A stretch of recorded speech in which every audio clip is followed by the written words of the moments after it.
Gurmaihagat can Corliss Boylan Buesor Denaris Falchuk or Arish Riva Gaher and Iaglas Ilanak. I want to thank the Minister and welcome him back from his successful tour of the States. It's 4 o'clock in the morning, California time, so if the Minister yawns, he has an excuse to do that. I suppose 2 questions, Minister, from this successful engagement with Tourism Ireland. The first is, can we, before we all go on our way and seek election, those of us that are standing again in May, can we perhaps get the Air Development Route Fund up and running? Because I think that will make a difference. As you know, south of the border, tourism is 9% of GDP, 6% up here. And closing that gap, I think more help to our airports would be enormously helpful. And I think also, of course, of the states, and great wish that we would join our sister cities, Boston and Belfast, could be united by an air route. And then, additionally, Minister, welcome back. One's enough.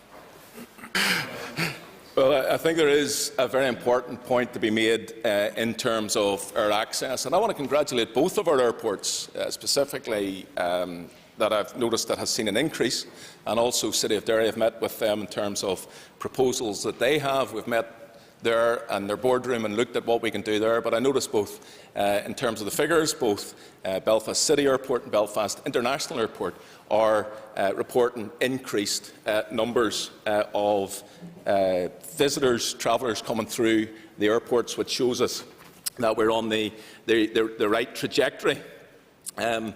Now, what we're doing, and the answer to your question is yes, we are hoping to get that done in terms of an air route development fund, and how we could get that out before, within the financial year, so that people could be aware of that.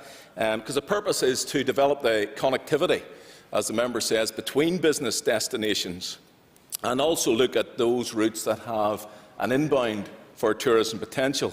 And I'm thinking particularly about key destinations that there are out there: Germany, Scandinavia, and also city destinations such as Munich, Madrid, Milan. Now, the Northern Ireland Fund has to meet not only the requirements of Northern Ireland, but also the European Union state aid rules, and it's under constraints within whatever the Executive can afford. And I will do all that I can do to ensure that I can announce the way forward in respect of air route funding before the end of the financial year.